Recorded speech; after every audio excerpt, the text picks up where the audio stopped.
அனைவருக்கும் வணக்கம். Windows sir சொல்லும்போது சீனிவாசன் குரு எங்கள் கட்சிக்காரனாரு. அது எந்த கட்சி சொல்லிட்டா நான் அதுக்கு தகுந்த மாதிரி பேசுவேன். எங்கள் கட்சி சினிமா கட்சிங்க. ஓகே, நம்ம கட்சி தான். இப்போ என்ன பிரச்சனை மாட்டிக்கூடாதுல்ல, நம்மளை கூட நம்மளே மாட்டிக்கிட்டு மாட்டிக்கூடாது நீங்கள். ஓகே, அப்படியா? நம்மள சினிமா கட்சி அதான். அப்புறம் இந்த இசையை வெளியிட்டவன் நாயகன் பாலமுரளி பாலாவா பாலா மியூசிக் டைரக்டர். அவர் சூழ்நிலையால் இங்கே வர முடியலை. ஓகே, இருந்தாலும் எல்லோரும் அவரை வாழ்த்துவோம். இன்னொருத்தர் சூழ்நிலாம் நல்லா இருந்தும் தயாரிப்பாளர் கெஞ்சியும் இயக்குனர் கெஞ்சியும் ஒருத்தர் வரல, கதாநாயகி. இது நிறைய தொடருது. ஏன்னா ஒரு படம் எடுத்து முடித்து வெளியே கொண்டு வரக்குள்ள மிகப்பெரிய சோதனை சந்திக்கிறாங்க தயாரிப்பாளர்கள். பெரிய ஹீரோக்களுக்கே பேசுகிறேன், நம்பர் 1 நம்பர் 2 சொல்கிற ஹீரோக்களுக்கே அத்தனை கோடி 100 கோடி 200 கோடிங்கிறாங்க. கோடிக்கான ரசிகர் இருக்காங்க. இருந்தாலும் அவங்களே ஒரு இசை வெளியீட்டில் வச்சு அது ஒரு ஹைப்பை உருவாக்கி தான் வசூலை பார்க்க முடியுது. அப்படி தான் சினிமா இருக்குது. பெரிய ஹீரோவுக்கு அப்படி இருக்கும்போது சின்ன படங்களுக்கு இந்த சின்ன பட கதாநாயகெல்லாம் ஒத்துழைக்கணும், ஒரு இசை வெளியீட்டில் வரணும். அது தயாரிப்பாளர் சங்கம் கொஞ்சம் அதெல்லாம் ஒரு கடுமையான நடவடிக்கை எடுக்கணும். எல்லாத்துலேயுமே லேசை விட்டுருந்தால் சின்ன பிடிச்ச ரொம்ப பாதிப்பு உள்ளாவாங்க. ஒரு இசைவிட்ட வைக்கிறா இருந்தால் அது முடிஞ்சு தான் சம்பளத்தை நீங்கள் கிளியர் பண்ணணும். ஒரு அமௌண்ட்டை பிடிச்சி வச்சுக்கணும், ஒரு 20% பிடிச்சி வச்சுங்க. 10 லட்சம் பேசிடலாம், 8 லட்சம் கொடுங்க, 2 லட்சம் இசைவிட்டில் வந்ததுக்கப்புறம் ஆடியோ இந்த ரிலீஸ் முடிஞ்சு கையோடு வாங்கிட்டு போகணும். செக்கை காட்டுங்க ஃபஸ்ட்டு, அப்போ தான் சரியாக வரும். நீங்கள் படத்தெல்லாம் கொடுத்துட்டிங்கன்னா நமக்கு தண்ணி காட்டுவாங்க. அவங்க படத்தை நிறைய தண்ணி காட்டியிருக்காங்க லேடிஸு, அது அதுக்கு அப்புறம் வரேன். அதனால் இது அப்போ நேற்று இயக்குனர் ரொம்ப வேதனை விட்டு சொன்னார். சார் எல்லோரும் சொல்கிறேன் சார், என்ன வெளியூர் இருக்காங்க, வர ஃப்ளைட் டிக்கெட் போக ரெடியாக இருக்காங்க, தங்கருக்கு ரூம் போட்டு கொடுக்க ரெடியாக இருக்காங்க, மற்ற சாப்பாடு வசதி இங்கே கார் எல்லாம் இருக்குது சார். கதாநாயகி மனசு இல்லை சார். நம்ம நடித்த படத்துக்கு இசை வீட்டில் கலந்துக்கணும் மனசு இல்லை. அதனால என்ன சொல்கிறேன், இங்கே வந்த ஹீரோ மற்ற கதாநாயகி எல்லாருக்குமே மனமார்ந்த நன்றி, மதிச்சு வந்துருக்காங்களே.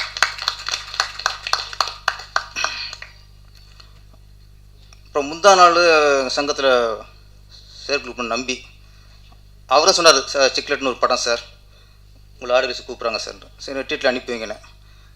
அவர் டிசைன்லாம் அனுப்பி வச்சார். பகீர்னு ஆகி போச்சு.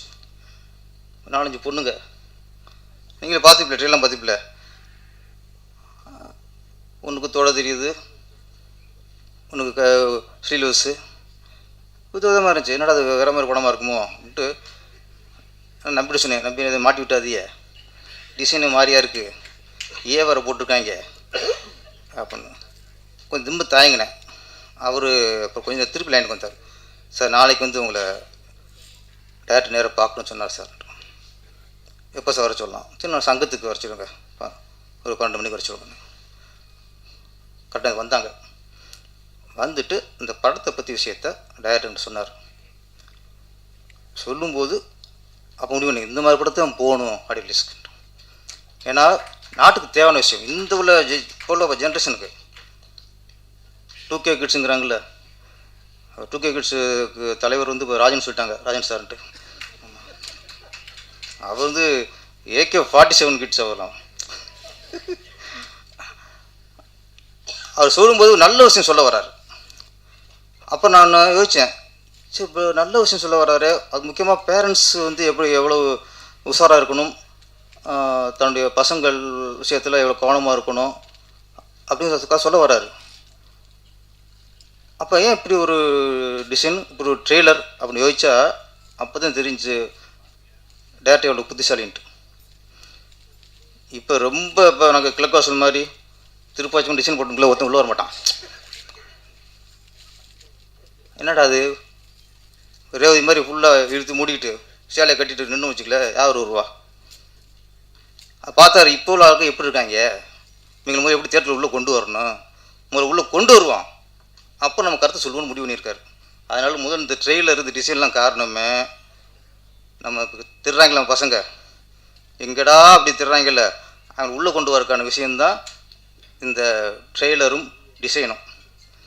எனக்கு இன்னொன்று என்ன, இன்னொரு டவுட்டு டைரக்டர் மேலே, ப்ரொடியூசர் மேலாம், இந்த ஏ சர்டிஃபிகேட்டு இவங்க விரும்பி வாங்கியிருப்பாங்களோன்ட்டு. ஏன்னா ஏன் போட்டால் ஆள் உள்ளே வருவாங்க அம்மாளுக்கு அப்படின்ட்டு அவங்க யூஏ கொடுத்துருப்பாங்க. சார் ப்ளீஸ் சார் ஏதாவது சார் நான் வேணால் சேர்க்குறோம் சார், ஏ கொடுங்க சார் அப்படின்ட்டு கேட்டு வாங்கியிருப்பாங்க கூட இருக்கு. ஏன்னா இப்போ உள்ள 2K கிட்ஸை புரிஞ்சு வச்சுருக்காரு டைரக்டர் ராஜன் சார்லாம் புரிஞ்சு வச்சுருக்காரு. அதனால் உண்மையாக நான் வந்து பொய்யில்ல நடந்த விஷயமே சொல்லிக்கிறேன் நான். ஏன்னா இப்போ பசங்க அப்படி இருக்காங்க. இந்த படம் நான் அந்த கதை இந்த விஷயத்தை கேட்டதுக்கப்புறம் இது வந்து 2K கிட்ஸு பார்க்குறாங்களோ இல்லையோ, பெற்றவங்க பார்க்கணும் சார், பெற்றவங்க பார்க்கணும். ஏன்னா அவங்க தான் இன்றைக்கி ஏமாளியாக இருக்காங்க. குழந்தைல படிக்க வச்சுட்டு அவங்க அறிவாளி நினைக்கிறது, நம்மளோட பசங்க திறமைசாலி நினைக்கிறது, அப்படியே அவங்களுக்கு ஃபுல் ஃப்ரீடம் கொடுத்துருது. இதனால இன்றைக்கி நாட்டு சீரழிது இன்றைக்கி. அப்போ பார்க்க வேண்டியது பெற்றவங்க தான், எப்படி பசங்களை கண்காணிக்க. ஏன்னா இன்றைக்கி அப்பா அம்மா எப்படி ஏமாத்துங்கிற வித்து நல்லா தெரியுது பசங்களுக்கு. இன்றைக்கி ஒரு சில பொண்ணுங்கள்லாம் நிறைய பார்க்குறேன், அதோட பொண்ணுங்களை ஃப்ரெண்ட்ஸாக கூட்டி வரதை விட 4 பசங்களை கூட்டுது பாய் ஃப்ரெண்ட்ஸுன்ட்டு. அவங்கள உத்தமனாக சித்தரிக்கிறது. அப்படியே ஐயோ உங்கள் அம்மா அப்படி உசுவாங்க, அம்மா பசங்க அப்படியே அவங்க நல்லா இந்த காலத்து தங்கமான பசங்களாக இருக்காங்களே அவங்க நம்பிடுறாங்க. இன்றைக்கி நிறைய பசங்கள்லாம் அப்பா அம்மா ஏமாத்துறாங்க. இன்றைக்கி கலாச்சார சீரழிவுங்கிறது ரொம்ப ரொம்ப மோசமாக போச்சு. ஒரு டயலாக் போட்டார் பத்தில, முடிஞ்சா பாடு இல்லைன்னா விடு, எல்லாம் ஒன்று தான். இது தான் கட் பண்ணியிருக்கேன் சார் ப்ளீஸ். முடிஞ்சா பாடு இல்லைன்னா விடுனா எவ்வளோ ஒரு வாழ்க்கை எவ்வளோ ஒரு மோசமாக புரிஞ்சு வச்சுருக்காங்க. அதுவும் பொண்ணு என்னென்னா இது வேதனையான விஷயம். அந்த டைலாக் வந்து அவங்களுக்கு வந்து கேட்கும்போது மாதிரியா இருக்கலாம், ஆனால் இன்றைக்கு உள்ள நிறைய பெண்களுக்கு இந்த ஒரு தாட் இருக்கிறத வெளிப்படுத்திருக்கார் படத்தில். அப்போ ரொம்ப வேதனையான விஷயம் அது. இன்றைக்கி நிறைய டைவர்ஸ் நிறையா போயிட்டுருக்கு. ஆனால் உணவு புரிஞ்சுக்கணும்லாம் டைவர்ஸ் ஆனவங்க தான் பிரிஞ்சு வாழ்கிறாங்க.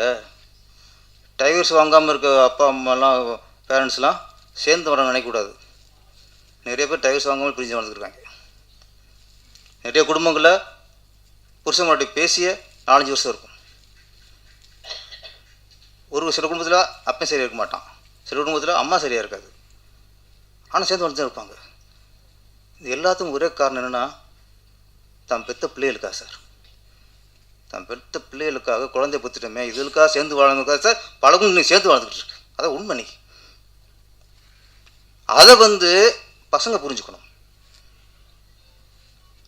அம்மா அப்பா எந்த மாதிரி கஷ்டப்படுறாரு, அம்மா எந்த அளவுக்கு கஷ்டப்படுறாங்க, யாருக்காக கஷ்டப்படுறாங்க, இதை பசங்க புரிய வைக்கணும். முதல்ல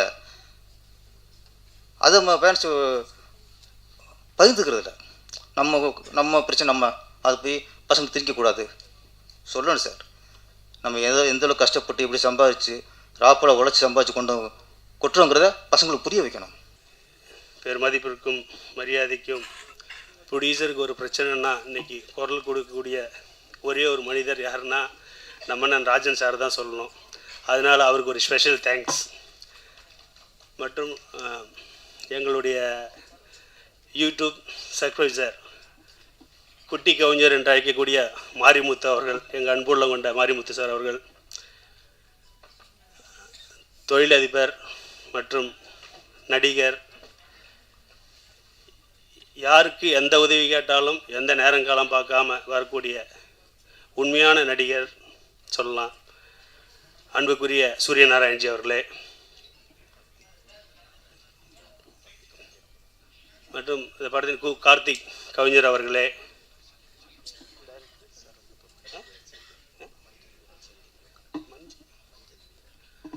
மஞ்சள் வீரன் இயக்குனர் செந்தில் அவர்களே மற்றும் இந்த விழாவுக்கு வருகை வந்திருக்கும் அனைவருக்கும் எனது மனமார்ந்த நன்றியினை தெரிவித்துக் கொண்டு,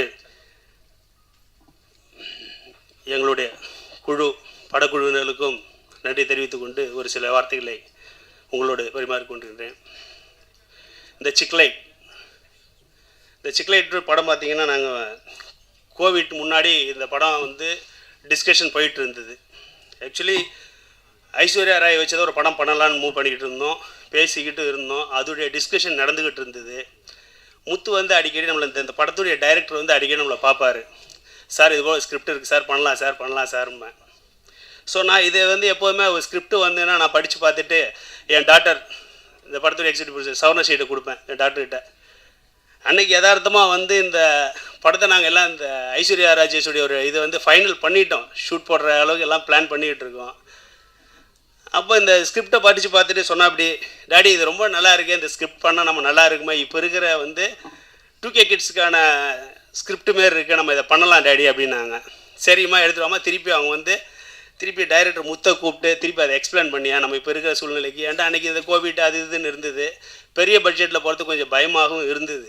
ஸோ இன்றைக்கி அதை விட பெரிய பட்ஜெட் பண்ணியிருந்தால் கூட பரவாயில்ல, அதை விட பெருசாகவே தாண்டிடுச்சு பட்ஜெட். படம் ஏன்டா அந்தளவுக்கு சிறப்பாக வந்திருக்குது. இந்த படத்தை நீங்கள் ட்ரைலர்லாம் பார்த்துருப்பீங்க. மற்றபடி இந்த படத்தை பற்றி இயக்குனர் வந்திருக்க இவங்கெல்லாம் பேசுவாங்க. நன்றி, தேங்க்யூ. இங்கே வந்திருக்க எல்லாருக்கும் நமஸ்காரம். நமக்கு தமிழ் கொஞ்சம் தான் தெரியும். I'll manage it in Tamil and English. Hi everyone. Thanks for coming and supporting my film. Like, thank you director sir and producer sir for supporting me in Tamil industry and giving me an opportunity to work here, and I feel very glad for them. Thank you sir, thank you so much, and thank you all the guests sir, thank you for supporting me. Thank you sir, thank you so much. அனைவருக்கும் வணக்கம். Thank you for the press and media who came here to support us. Cichlid படம் வந்து ஒரு 2 வருஷத்துக்கு முன்னாடி கஷ்டப்பட்டு director sir வந்து நிறைய ஆடிஷன்ஸ்லாம் வச்சு ரொம்ப கஷ்டப்பட்டு எடுத்த படம். Thank you for the producer sir for selecting me. இந்த படத்தில் நிறைய பிரச்சனை வந்தது ரீசெண்டாக, லைக் 2 வருஷமாக என்ன நிறைய தடங்கள் வந்தோம். இந்த படத்தை இவ்வளோ தூரம் கொண்டு வந்ததுக்கு ப்ரொடியூசர் சாருக்கு ரொம்ப தேங்க்ஸ் சொல்லணும். அப்புறம் இங்கே வந்திருக்க all the chief guest who and all came to support us. Thank you for coming sir. இதுக்கு மேலே நான் என்ன சொல்கிறதுன்னு எனக்கு புரியல. பிகாஸ் இதுதான் என்னோடய ஃபஸ்ட் லீட் ஃபிலிம். இதுக்கு முன்னாடி சின்ன கேரக்டர்ஸ் தான் பண்ணிட்டுருந்தேன். But this is the big film. நிறைய படங்கள் தாண்டி இந்த படம் வந்து முத்து சார் வந்து நிறைய எனக்கு ஸ்டோரி சொல்லி இந்த கேரக்டர் நல்லா வரும் அப்படின்னு சொல்லி அவர் தான் ரொம்ப நம்பிக்கை வச்சுருந்தார் நம்மக்கிட்ட. இதில் ஒர்க் பண்ண all the co artist Ramanna, Danny அண்ணா, பொன் சங்கர், நான் நிறைய பேரை சொல்ல ஆரம்பித்தா நிறைய பேர் சொல்ல வேண்டியதாக இருக்கும். ஸோ உங்கள் எல்லாரோட சப்போர்ட் இருந்ததுனால தான் இந்த படம் இவ்வளோ தூரம் கொண்டு வர முடிஞ்சது. ஸோ இந்த படத்தை சப்போர்ட் பண்ண வந்திருக்க all the guest and relatives, thank you for coming. Thank you.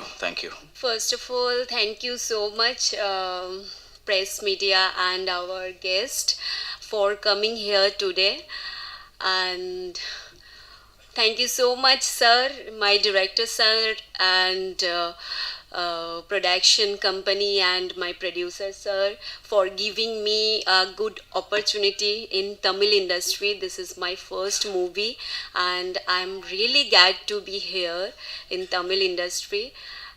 Thank you so much for your supports and lots of love and best wishes for me. Thank you for your support and sir, thanks a lot sir.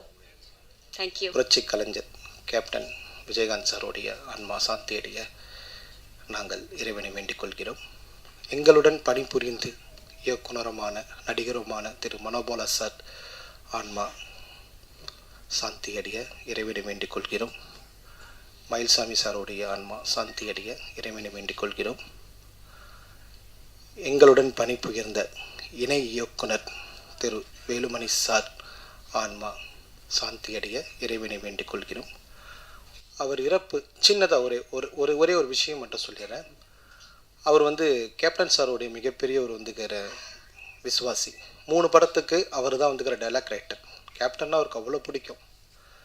ஒரு நாள் அவர் captain இறப்பதற்கு முன்னாடி இறந்ததாக வந்த ஒரு சின்ன news, அதை கேட்டுட்டு உடம்பு முடியாமல் அவர் சென்னையிலேயே ரொம்ப கஷ்டப்பட்டார். சரி, ஓகே. அதுக்கப்புறம் எல்லாருமே ட்ரை பண்ணி அவங்களுடைய ஃப்ரெண்ட்ஸ் தான். இது எனக்கு ரொம்ப லேட்டாக தான் தெரியும். பட் அவர் என் கூட ஒர்க் பண்ணவர் தான். என்னால் அந்த விஷயத்தை எனக்கு ரொம்ப லேட்டாக தான் தெரிஞ்சுது. அவர் ஊருக்கு போனார். ஊருக்கு போய் அடுத்த நாள் காலையில் ஹாஸ்பிட்டல்லே இறந்துட்டார்.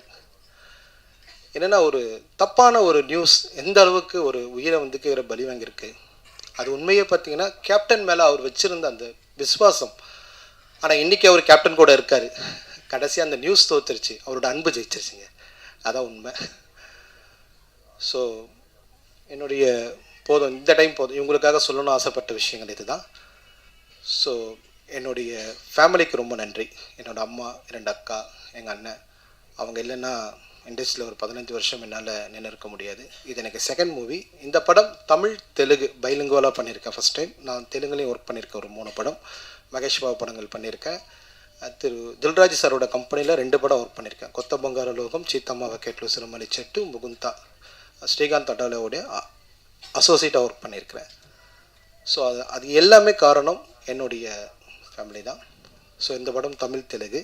என்னுடைய ப்ரொடியூசர் திரு மதிப்புக்குரிய சீனிவாச குரு சாருக்கும், எங்களுடைய அண்ணன் மணிகண்டன் சாருக்கும், எங்களுடைய கிரியேட்டர் ப்ரொடியூசர் அவருக்கும் என்னுடைய நன்றி. இந்த படம் நடந்ததுக்கு இன்னொரு முக்கியமான காரணம் என்னுடைய நண்பர் டேனி ப்ரோ. ஸோ லைஃப்பில் எப்பயுமே அவரை மறக்க மாட்டேன். மறக்கக்கூடிய நிகழ்வுகள் என்றைக்குமே இருக்கக்கூடாதுன்னு நான் நினைக்கிறேன். ஏன்னா இந்த கம்பெனியில் என்ன அவர் தான் கூப்பிட்டு போய் என்னை உட்கார வச்சு கதை சொன்னார். இந்த பவுண்டட் ஸ்கிரிப்டை கொடுத்தாரு. சார் கூட ஃபஸ்ட்டு கதை கேட்டுட்டு எதுவும் சொல்லலை. அதுக்கப்புறம் என்னுடைய அந்த கிரியேட்டர் ப்ரொடியூசர் தான் அந்த கதையை படித்தாங்க. படித்த உடனே என்னன்னு தெரியல, அந்த கதை அவங்களுக்கு அவ்வளோ பிடிச்சிருச்சு. ஏன்னா அவங்க டீனேஜஸில் அவங்களுக்கு அது கனெக்ட் ஆகிற கதையாக இருந்தது. அதேமாரி டேனி ப்ரோக்கு இந்த கதைக்கு ரொம்ப சப்போர்ட் பண்ணார் எனக்கு. ஸோ டேனி ப்ரோக்கு தேங்க்ஸ் நண்பா. அது மறக்க முடியாத ஒன்று. அதுக்கப்புறம் இந்த படத்தை தமிழ் சினி கார்ப்பரேஷன் ரிலீஸ் பண்ணுறாங்க. அவங்களுக்கு எங்களுடைய மனமார்ந்த நன்றி. தெலுங்கில் இந்த படத்தை MG movies, minimum guarantees movies, Thiru Achubabu sir அவருக்கு எங்களுடைய நன்றி. ஸோ February 2 இந்த படம் தமிழ் தெலுங்கு ஒரே டைமில் ரிலீஸ் ஆக போதுங்க. அதுவே ஒரு பெரிய விஷயமாக நாங்கள் நினைக்கிறோம். ஏன்னா அந்த படம் கோவிட்டில் ஸ்டார்ட் பண்ணோம். ஆனால் ஒரு மிகப்பெரிய விஷயத்தை எங்களுக்கு கொண்டு பண்ணிடுச்சு. அதுக்கு நன்றி. என் கூட ஒர்க் பண்ண எல்லா டெக்னீஷியனுக்கும் நன்றி. என்னுடைய எடிட்டர் விஜய் வேலுக்குட்டி, வலிமை, மார்க் ஆண்டனி, ஸோ துணிவு, இதெல்லாம் பண்ணால் கூட நட்புக்காக எனக்கு இந்த படத்தை பண்ணி கொடுத்தான். So thanks to Vijay. நிறைய விஜய் எனக்காக இதில் கஷ்டப்பட்டிருக்காரு. இந்த விழாவின் நாயகன் திரு பாலமுரளி பாலு சார் இந்த ஃபங்க்ஷனுக்கு வரணுமேன்றதுக்காக யூஎஸ்லேருந்து கிளம்புனார். ஆனால் வர வழியில் ஃப்ளைட் கனெக்டிங்கில் கொஞ்சம் லேட் ஆகி பனி அதிகமாக இருக்கனால ஒரு 8 மணி நேரம் லேட் ஆகிடுச்சு. அவர் இன்றைக்கி நைட்டு தான் வராரு. ஸோ அவருடைய மியூசிக்கை நீங்கள் கேட்டிருப்பீங்க. ரொம்ப அற்புதமாக. இது மட்டும் இல்லை, இன்னும் படத்தில் 2-3 சாங் இருக்குது. ரொம்ப நல்லாயிருக்கும். ஆர்ஆர் ரொம்ப நல்லாயிருக்கும். எங்களுக்காக எல்லா சப்போர்ட்டும் பண்ணி கொடுத்த பாலமுரளி பாலு சாருக்கு என்னுடைய நன்றி. எனக்கு ஃபஸ்ட்டு சீன் சார். ஃபஸ்ட்டு நான் அவர் பார்க்கும்போது ஆள் கொஞ்சம் ரகடாக இருப்பார். ஆனால் குழந்தை மாதிரி பழகிறதுக்கு ஃபஸ்ட்டு எங்களுக்கு அறிமுகமாச்சு. என்னோடய ஃபஸ்ட்டு ஒரு அகோரின்னு ஒரு படத்துக்கு அவரை கூப்பிட்டுருந்தேன். அவர் பார்த்துட்டு இன்னொரு படம் என்னோடய ஃப்ரெண்டு ஒரு படம் பண்ணார். படத்தோட பேர் மதுரை வீரன். அந்த படத்தை நான் பேசிட்டேன். அவுட்ரேட் 2 கோடி ரூபா பேசிட்டேன். என்கிட்ட சொன்னவங்க பணம் தரல. கோவிலில் உட்காந்துருக்கப்ப ஃபோன் அடித்தேன். சார் நாளைக்கு காலையில் 2 கோடி ரூபா பணம் வேணும் எனக்கு அப்படின்னா. ஒன்றுமே யோசிக்கல. மறுநாள் காலையில் 1 கோடி ரூபா பணத்தோடு வந்துருப்பேன். ஸோ அப்படி ஒரு நல்ல மனுஷன். ஸோ இன்னைக்குள்ள சினிமாவில் இப்படி ஒரு நல்ல ப்ரொடியூசர் கிடைக்கிறதுக்கு ரொம்ப கஷ்டம். ஸோ இவர் ப்ரொடியூசரை தாண்டி நல்ல வியாபாரி. அதான் போட்ட காசை எடுத்துடுவார். ஸோ அந்த போட்ட காசை எடுத்துடுவார். இந்த படத்தில் நம்பிக்கை இருக்குது. எல்லாருக்கும் தேங்க்யூ. செவிக்கு உணவு இல்லாத போது சிறிது வயிற்றுக்கும் இயப்படும். ஆனால் இங்கே வயிற்றுக்கு பிரியாணி விருந்து கொடுத்த பிறகு செவிக்கு சில செய்திகளை சொல்லி வாழ்த்த இங்கே விழாவை நடத்தியிருக்கிறார்கள். பல பேர் மகிழ்ச்சியோடு ஆனந்தத்தோடு படத்தை வாழ்த்தி கொண்டிருக்கிறார்கள். சிக்லட் என்ற இந்த படம் ட்ரெய்லர் பார்த்தோம். நீட், வெரி நீட், ரொம்ப அற்புதமான இந்த காலத்துக்கு தேவையான ஒரு செய்தி. அது ஏவா யூ ஏவான்றது வேற. அப்பா அம்மா பிள்ளைங்க அண்டர்ஸ்டாண்டிங் என்ன? அப்பா அம்மா சொல்கிறத பிள்ளைங்க கேட்குறாங்களா, பிள்ளைங்க சொல்கிறத அப்பா அம்மா கேட்குறாங்களா என்ற பிரச்சனையை அடிப்படையாக ஒவ்வொரு குடும்பத்தில் நடக்குது. ஒவ்வொரு குடும்பத்தில் நடக்குது. இப்போ விஞ்ஞான வளர்ச்சியில் பல சாஃப்ட்வேர் வந்து பெரிய வளர்ச்சியும் கொடுத்துருக்கிறது, பல அழிவுகளையும் கொடுத்துருக்கிறது. நீங்கள் உதாரணமாக ரம்மி கேம், சூதாட்டம் பல குடும்பங்களை பாழாக்கி பல குடும்ப தலைவர்கள், குழந்தைகள், பிள்ளைகள், மாணவர்களை அழிச்சிடுச்சு. போதையில், அதான் அது ஒரு போதை. இதை தமிழக அரசு சட்டம் போட்டு பல குடும்ப தலைவர்கள் பேராசையில் ஆடி எல்லாம் மனநோயாளியாகி கெட்டு போனாங்க. 20க்கும் மேற்பட்ட இறந்து போனாங்க. சட்டமன்றத்தில் சட்டம் இயற்றி அதை ஆளுநருக்கு அனுப்பி வைக்கிறாங்க ஒப்புதலுக்காக. அப்புறம் அது கோர்ட்டுக்கு போகுது, கோர்ட் என்னமோ சொல்லுதுன்னு வச்சுங்க. ஆனால் அந்த ஆளுநர் இந்த கேம்பிளிங் நடத்துகிற அந்த முதலாளியோடு பேசுகிறார், தனியாக கூட்டம் போட்டு பேசுகிறாராம். அது எந்த வகையில் நியாயம்? குடும்பத்தை கெடுக்கிற இது. மற்ற அரசியலுக்கெல்லாம் நம்ம தயாராக இல்லை. அது இப்படி சில நடக்குது. ஒரு ஜட்ஜு ஒரு தீர்ப்பு கொடுத்துருக்கார், சுப்ரீம் கோர்ட் ஜட்ஜ். குடும்ப கலாச்சாரம் எங்கேருந்து கெட்டு போகுதுன்றதுக்காக இந்த சின்ன உதாரணம் சொல்கிறேன். ஒரு தீர்ப்பில் ஒரு ஜட்ஜு தீர்ப்பு கொடுக்குறாரு கணவன் மனைவியில். அந்த மனைவி விருப்பத்தோடு இன்னொருவரோட போனால் அது தப்பு இல்லையா? Judgement supreme court. இதுவாக நம் கலாச்சாரம் எப்படி சீர்கட்டு போச்சுன்னு இருக்கு. அதுக்காக 1-2 உதாரணத்தை கேள்விப்பட்டதை சொன்னேன். ஏன்னா இது ஒரு அருமையான சப்ஜெக்ட், தேவையான சப்ஜெக்ட். இன்னொன்று தாய் பாசம் தந்தை பாசம் எப்படி இருக்குன்றதுக்கு ஒரு சின்ன உதாரணம். சமீபத்தில் ஒரு குடும்பத்தில் நடந்தது. அப்பா அம்மா கஷ்டப்பட்டு பிள்ளைய படிக்க வச்சு கல்யாணம் பண்ணி ஒரு குழந்தை இருக்குது. இப்போ அப்பா இல்லை, அம்மா தான் இருக்காங்க அந்த குடும்பத்தில். 8 வருஷமாக அந்த வீட்டில் நாய் இல்லை, தாய் தான் இருந்தாங்க. இந்த கணவன் மனைவிக்கு பிள்ளைக்கு, இந்த அம்மாவுடைய பிள்ளைக்கு ஒரு நாய் வளர்க்கணும்னு ஆசை. அந்த ஒரு குழந்தை இருக்கு அவங்களுக்கு, ஒரு பெண் குழந்தை. அவன் என்ன சொல்கிறான், நாய் வாங்க போகிறேன். அம்மா சொல்கிறாங்கப்பா வானப்பா, ஃப்ளாட் வீடுப்பா, வேறு எங்கே கிரவுண்டு கூட இல்லை, நாய் அங்கங்கே ஓடும், முடி உதிரும், வேணாப்பா அப்படின்னு அம்மா ஒரு அட்வைஸ். அவங்க ஒரு பேராசிரியர், ஒரு கல்லூரியில் பேராசிரியர் இருந்து ரிட்டையர்ட் ஆனவங்க. நாய் வேண்டாம்மா, பாசம் வைப்போம், ஆனால் அது வேண்டாம். அந்த பிள்ளை என்ன திரும்ப சொன்னாங்க, அம்மா எங்களுக்கு நாய் கண்டிப்பாக வேணும், உனக்கு இஷ்டம் இருந்தால் இரு, இல்லைன்னா போயிடு. சத்தியமா சார், 6 மாதம் ஆச்சு சார். நாய் வேணுமா சார்? பெத்த தாய் வேண்டாமா சார்? என்ன சார் கலாச்சாரம், எங்கே போகுது? அதுக்கேற்ற மாதிரி நம்ம ஃப்ளாட் வீடு புள்ள ஒரு ரூமில், மனைவி கணவன் ஒரு ரூமில், பொண்ணு ஒரு ரூமில், எல்லாரும் எப்பாவது ஒரு தடவை தான் ஹாலில் இருப்பாங்க.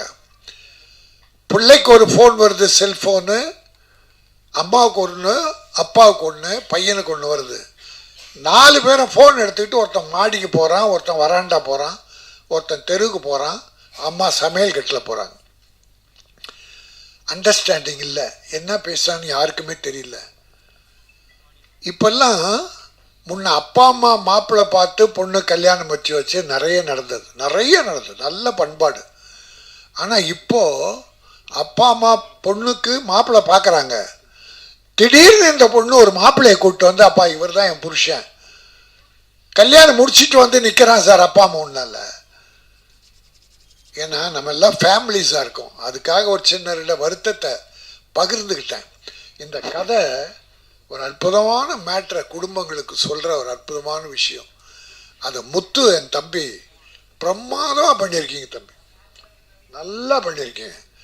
சீனிவாச குரு ப்ரொடியூசர் இந்த படத்தை துணிச்சலாக எடுத்திருக்காரு. அதில் கூட அவர் வேற ஒரு படம் ட்ரை பண்ணாராம். இந்த கதையை பொண்ணுக்கிட்ட சொல்ல அந்த பொண்ணு அப்பா இதான் எடுக்கணும்னு சொல்லிச்சான். அதனால் இந்த படம் வெற்றி பெறும். ஏன்னா இந்த காலத்து பிள்ளை எப்படி வாழணும் குடும்பத்தோடுன்ற விரும்பி தான் இதை மக்களுக்கு சொல்லணும்னு அது அப்பாவுக்கே இந்த படத்தை எடுங்கன்னு சொல்லியிருக்கு. அது அப்பா பொண்ணு பேச்சை கேட்டான் பார். குரு நீ வாழ்க, அப்பா வாழ்க, அம்மா வாழ்க, பிள்ளைகள் வாழ்க. ரொம்ப அற்புதமான விஷயம். ஒரு வீட்டில் புருஷன் பொண்டாட்டி இருக்காங்க. பொண்டாட்டி சமையல் ரூமில் இருக்கான், புருஷன் பெட்ரூமில் இருக்கான். புருஷன் ஃபோன் பண்ணுறான் பொண்டாட்டிக்கு பெட்ரூமில் இருந்து. ஃபோன் பண்ணால் என்னது, நீங்கள் தொடர்பு கொள்பவர் தொடர்பு எல்லைக்கு அப்பால் உள்ளார். எங்கே ஒரு 50 அடி தூரம்தான். இன்னொரு ஃபோன் போட்டான், என்னடா இவளை காணன்னு. நீங்கள் தொடர்பு கொள்பவர் வேறு ஒருவருடன் தொடர்பில் இருக்கிறார். புருஷன் பொண்டாட்டிக்கு அங்கே ரகலை வராது. அப்படி ஆயிடுச்சு. இப்போ மனசெல்லாம் மாறி போச்சு. ஒத்த மனம் இல்லை. அந்த கூடத்தில் 16 பிள்ளைகளை வச்சு பாட்டி சாதம் உருட்டி கொடுக்கும். 16 பிள்ளைங்க கையில் வாங்கும். அந்த காலம் போய் பெற்ற அப்பா அம்மாவுக்கு பிள்ளைகளுக்கே இப்போ தொடர்பு இல்லாமல் போச்சு. இந்த காலத்துக்கு தேவையான ஒரு அற்புதமான படம் சிக்லட். இந்த படம் நிச்சயம் வெற்றி பெறும். ஏன்னா இப்போ சின்ன படங்கள் சில வெற்றி பெறும், ஜனங்கள் ஏற்றுக்கிறாங்க, பார்க்குறாங்க. டாடா, குட் நைட், இருகப்பற்று, போர் தொழில், இப்படி இன்னும் ஒரு 10 படம் இருக்குது இந்த வருஷத்தில் வெற்றி பெற்ற படங்கள். அதில் இன்னொன்று, இந்த ஹீரோவை பண்ண தம்பி அப்போ ஏதோ ஒரு 50 படம் ஹீரோவை நடித்த மாதிரி ஒரே ஷாட்டில் அவ்வளோ பெரிய டைலாக்கை பிரமாதமாக பண்ணியிருக்கான். அது டைரக்டருடைய திறமை, அந்த தம்பியுடைய திறமை. அவர் தெலுங்காக இருந்தாலும் சரி, தமிழாக இருந்தாலும் சரி, தெலுங்கும் எங்கள் சகோதரர்கள் தான். தமிழ் மீது நன்றி உள்ள வரை தெலுங்கு நாங்கள் வரவேற்போம். தமிழர்கள் மீது நன்றி உள்ளவர். ஏன்னா இப்போ நம்ம ஹீரோக்களும் மற்றவங்களும் அங்கே போகிறாங்க, அங்கே இருக்கவங்களும் இங்கே வர்றாங்க, அதில் தப்பே இல்லை.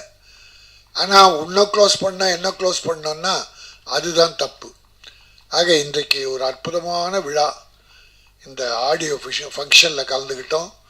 நல்ல ட்ரெய்லர் பார்த்தோம்.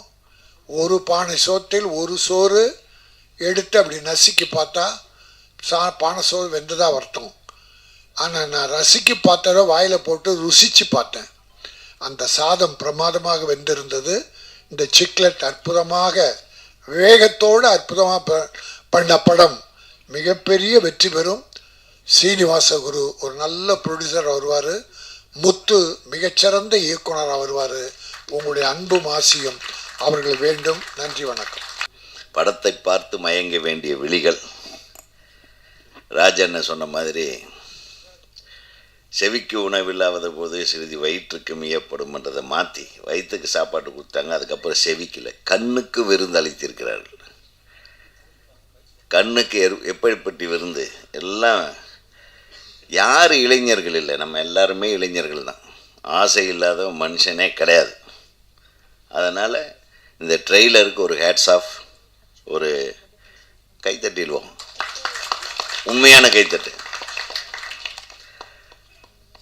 இந்த டைரக்டர் முத்து உண்மையிலுமே அதாவது ஒரு தயாரிப்பாளரே பாராட்டுற அளவுக்கு ஒரு டைரக்டர் இருக்கிறாருன்னா அந்த தயாரிப்பாளருக்கும் நன்றி, அந்த இயக்குனருக்கும் பாராட்டுகள்.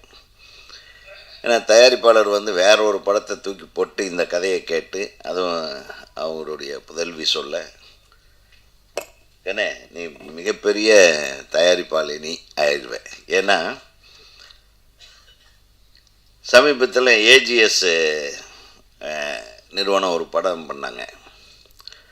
அவங்க ஏதோ படம் பிளான் பண்ணிகிட்டு இருக்கும்போது அந்த அர்ச்சனா உடைய சகோதரி ஐஸ்வர்யா, அவங்க பேரும் ஐஸ்வர்யா, அவங்க ஒரு கதையை கேட்டேன், இது நல்லா இருக்குது அப்படின்னு சொல்லி, அந்த படம் தான் லவ் டுடே. இந்த லவ் டுடேக்கு அடுத்தது இந்த படம் மிகப்பெரிய வெற்றி படமாக அமைவதற்கு அனைத்து வாய்ப்புகளும் இருக்குது. ஏன்னா நேற்று தம்பி எங்கிட்ட சொன்னார், அஃப்கோர்ஸு பேரரசுக்கிட்ட சொல்லும்போது நானும் பக்கத்தில் நின்றுட்டு இருந்தேன். இந்த படம் வந்து எப்படியெல்லாம் சிரமப்பட்டு எடுத்தோம், என்ன மேட்ரு அப்படின்னு சொல்லி டைரக்டர் சொன்னார். இன்னைக்கு அது பெரிய விஷயம் இல்லை. இந்த 20 கிட்ஸு, 2K கிட்ஸு, 5K இதெல்லாம் ஒன்றும் கிடையாது. நம்ம வளர்க்குறோம், அவ்வளோதான். நம்ம வந்து அப்போ தெரியாமல் பண்ணதே இப்போ தெரிஞ்சு பண்ணுறாங்க, அவ்வளோதான். கரெக்ட் தானே? நம்ம என்ன ஒன்று பண்ணியிருப்போம். ராஜண்ணே நீங்கள்லாம் சும்மாவாக இருந்திருப்பீங்க. சும்மா இங்கே வந்து நம்மெல்லாம் ரொம்ப நல்லவங்க, நம்மளாம் பேரண்ட்ஸ் எல்லாம், எல்லா பேரண்ட்ஸுங்களும் அப்படித்தாங்க. வாய்ப்பு கிடைக்காதனால மட்டும்தான் ஒருத்தன் யோகியமானவனாக இருந்திருப்பானே தவிர, வாய்ப்பு கிடைச்சா எல்லாரும் விளையாடுவாங்க. இதுதான் உண்மை. எனக்கு தெரிய நான் எனக்கெல்லாம் வாய்ப்பு கிடைக்கல ஜாஸ்தி. அதனால இதை நான் ரொம்ப ரசிக்கிறேன்.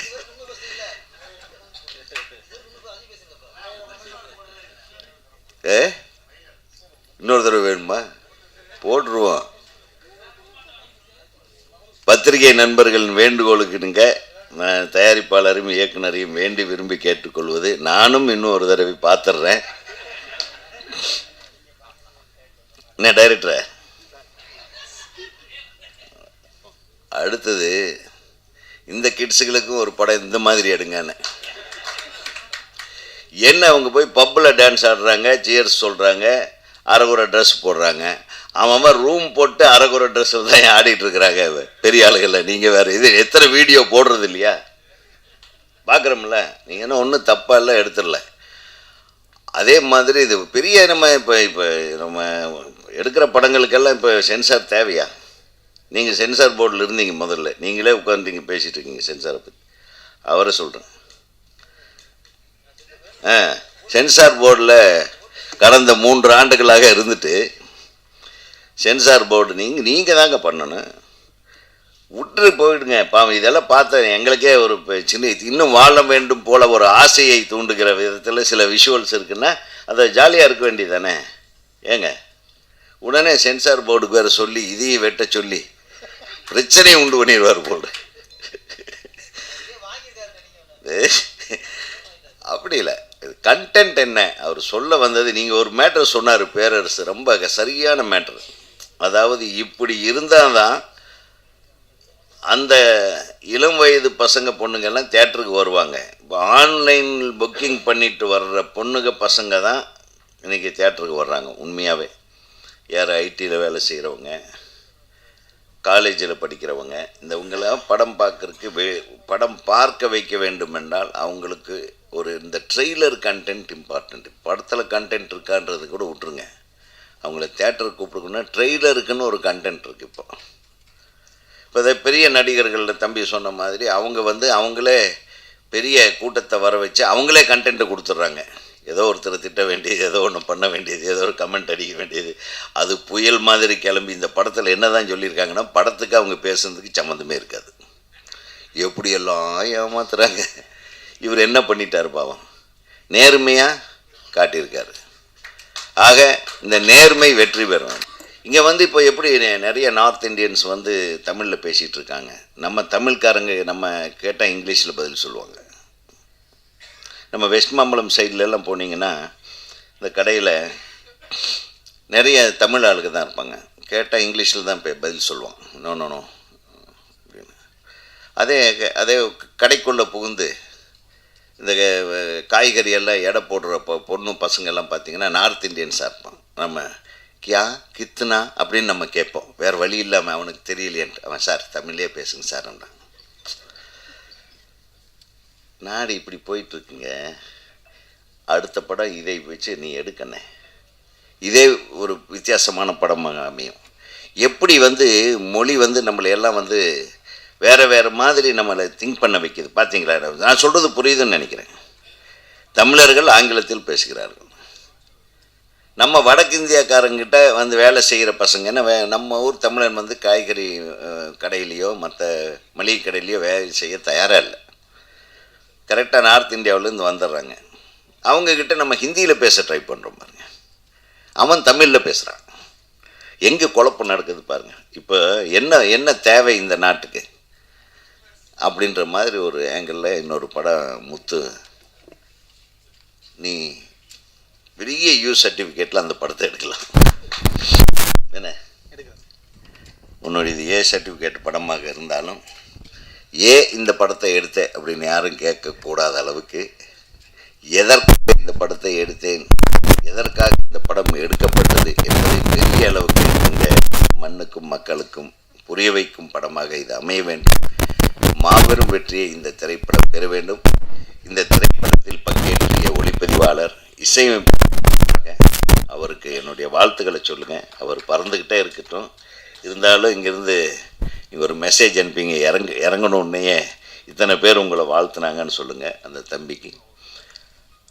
அது மட்டுமல்ல, தொழில்நுட்ப கலைஞர்கள் அனைவருக்கும், எடிட்டரில் நீங்கள் ரொம்ப உயர்வாக சொல்லிகிட்டு இருந்தீங்க, எடிட்டருக்கும் சரி, நம்ம கவிஞர்கள் தம்பி கார்த்திக்கும் வந்து இன்னொருத்தர் வந்திருக்காரு, அவர் இந்த படத்தின் துணை தயாரிப்பாளராக, இணை தயாரிப்பாளர், அவங்களுக்கும் பாப்பா பேர் என்ன? சவர்ணாஸ்ரீ. ஓகே, நல்ல பேர். சவர்ணாஸ்ரீ அவர்களுக்கும் தொடர்ந்து இந்த மாதிரி நல்ல சப்ஜெக்டை ஐடென்டிஃபை பண்ணி நீங்கள் வேணால் சொல்லுங்கள், உங்கள் மெயில் ஐடி கொடுங்க, நாங்கள் எங்கள் சங்கத்திலேருந்து கதையை அனுப்புகிறோம். நீ செலக்ட் பண்ண. இது நல்லா இருக்கே, கைத்தட்டலாமே இதுக்கு. நான் எப்போ இந்த டைரக்டர் அசோசியேஷனுக்கு செக்ரட்டரியாக வந்தேனோ அப்புறம் தான் எல்லாத்துக்கும் சான்ஸ் கேட்க ஆரம்பிச்சிட்டேன். நம்மளுக்கும் சேர்த்தான் நாங்கள்லாம் கதையை அனுப்புகிறோம். நீங்கள் சார் ப்ராமிஸ் முத்து நீ தான் சாட்சி. ஓகே, ஒரு 10 கதையை அனுப்புகிறோம். அதில் ஏதோ ஒன்று செலக்ட் பண்ணி உங்கள் சங்க, நீங்கள் சங்கம் தானே, உங்கள் சங்க சகோதரர்களுக்கு வாய்ப்பு வாங்கி கொடு. உன்னுடைய திரைப்படம் மாபெரும் வெற்றி அடைய இசையமைப்பாளர்லேருந்து அனைவருக்கும் உன்னுடைய ஒரு விஷயத்தை நான் சொல்ல மறந்துட்டேன். தனக்கு உதவி செய்த அத்தனை பேரோட பெயர்களையும் குறிப்பிட்டார் பாருங்க. அந்த நன்றி மனப்பான்மை உன்னை நிச்சயமாக வெல்ல வைக்கும். அனைத்து தொழில்நுட்ப கலைஞர்கள் மட்டும் இல்லாமல் டிஸ்கஷனில் இருந்தவங்க, நான் கஷ்டப்படும் போது கூட இருந்தவங்க, உன்னுடைய துணை இயக்குனர்கள் ஒவ்வொருத்தர் பேராக சொல்லிவிட்டு அவங்கெல்லாம் தான் டைலாக்கு கான்ட்ரிபியூட் பண்ணாங்க. இப்படியெல்லாம் ஓப்பனாக பேசுகிற நீ கடைசி வரலும் இப்படியே பேசுகிற அளவுக்கு பெரிய படங்களை பண்ணு. அனைவருக்கும் உன்னுடைய நண்பர்களும் கூடிய விரைவில் இயக்குநர்களாக வர வேண்டும் என்று நான் வாழ்த்தி, இந்த படம் மிகப்பெரிய வெற்றி படமாக அமைய எல்லாம் வல்ல இறைவனை வேண்டி, அனைத்து பத்திரிகை ஊடக நண்பர்களும் இவர்களை வெற்றியாளர்களாக மாற்ற உங்கள் உதவியை நான் நாடி விடைபெறுகிறேன். நன்றி, வணக்கம்.